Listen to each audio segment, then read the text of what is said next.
Galaxy? Yeah, Roll for the Galaxy. Roll for the Galaxy is a game that has a lot of very pretty dice. And you hold them in your hand, you put them in a cup, you shake them, they make very satisfying noise. And then you see what you got, and you place your dice on all sorts of things, and you can use them for different things. And what's cool about Roll for the Galaxy, one of the reasons I brought it is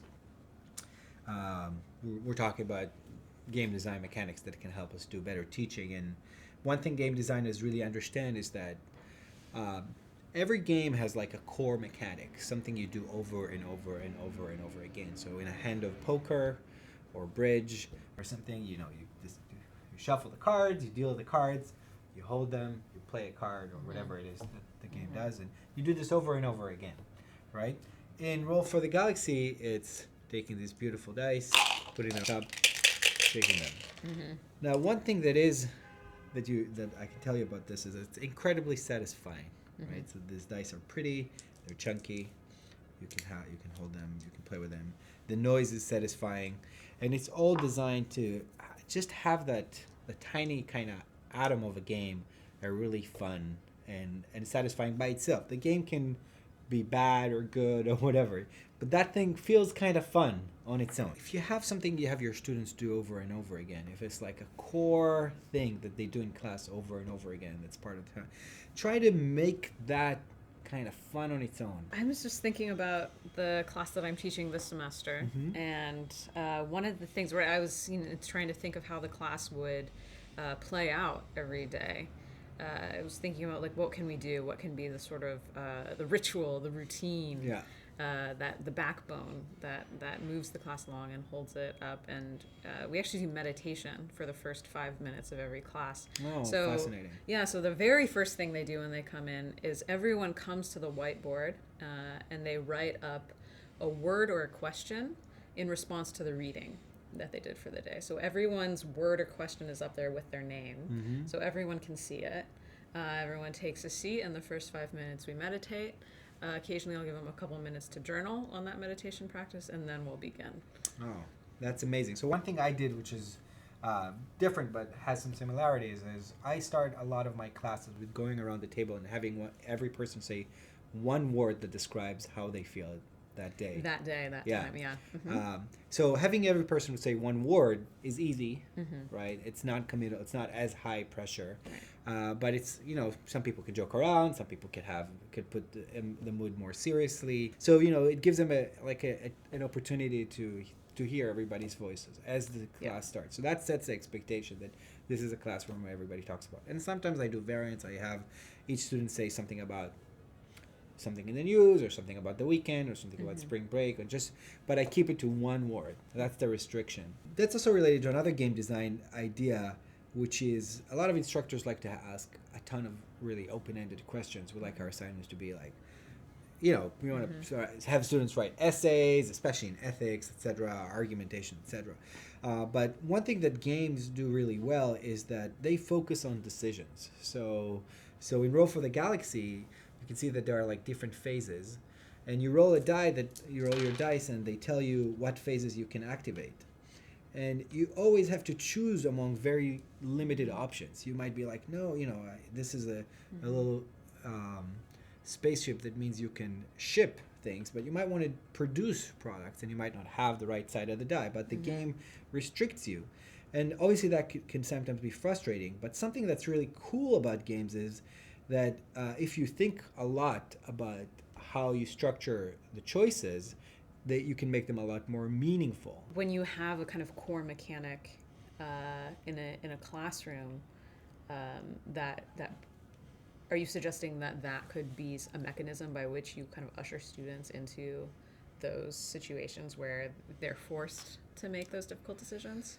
So that's what I do in the simulations that we design for ethics. Because we, one of the challenges of teaching ethics is that really there's the ethical theory, and then, there's judgment. There's like exercising judgment in concrete situations. So the core mechanics that I have students do over and over them is make decisions between I see. often binary options. I see. So they do that over and over that again. itself is, and how do you signal that? How do you make it explicit? Or is it explicit to them that is a kind of core mechanic that they're doing? Do you make it very explicit? Well, they just do it over and over again. So I in a kind of a simulation, they'll have to Okay. do a series of scenarios where in each one of them, Right. they make a decision between a restricted set of options. Okay. And again, this could be frustrating for students, but actually they like it in the same way they like games, because games are challenging. We like games that are not challenging we don't like, right? So Jasper Jewell in The Art of Failure tells about if you beat the game the first time you play it, you're like, you'll never play that game again, because why bother?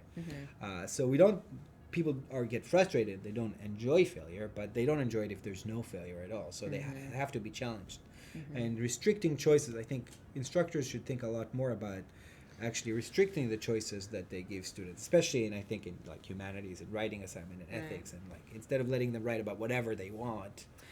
Right. And I mean, I think this does speak to a difficulty in teaching ethics, which is that students do oftentimes become disillusioned with a limited number of options or too many options, right? It's kind of either like, okay, well, it has to be this way or that way, but neither of those is actually a fitting way to go about thinking about this topic. Or it goes into relativism, right? It's like, there's so many ways that we could like, just pick think and choose. about this I topic. could be a little turn in the morning. Exactly. Yeah. And I see students, all the time being like, oh, okay, like bumping up against either one of these extremes, and then it's sort of like, why bother? This doesn't feel like it's an accurate capturing of how the world is, or how my life is, or the kinds of ethical decisions I'll actually have to be making. Yeah, so I think I would say be really mindful about the design of decisions you give to your students. For students to choose among a small set, I mean, there have to be some satisfaction in that process. You don't give them terrible options. The difficulty doesn't come from the fact that all choices are bad, though sometimes they are. They're a tragic moral situation where all choices are bad. But it comes from the trade-offs, like you give up liberty for equality, or you give up security for liberty, or you give up liberty for security, right? You trade these things off.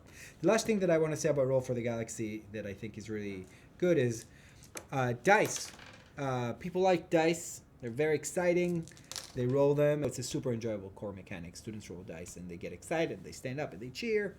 But also dice have uncertainty, as we've talked before. I really believe it's important to bring uncertainty into the exercises. It also offloads responsibility from you. So often students will be like, oh, you made this activity this way. That's not how the world works. It's just how you did it. And you made it bad for us, or a bad experience.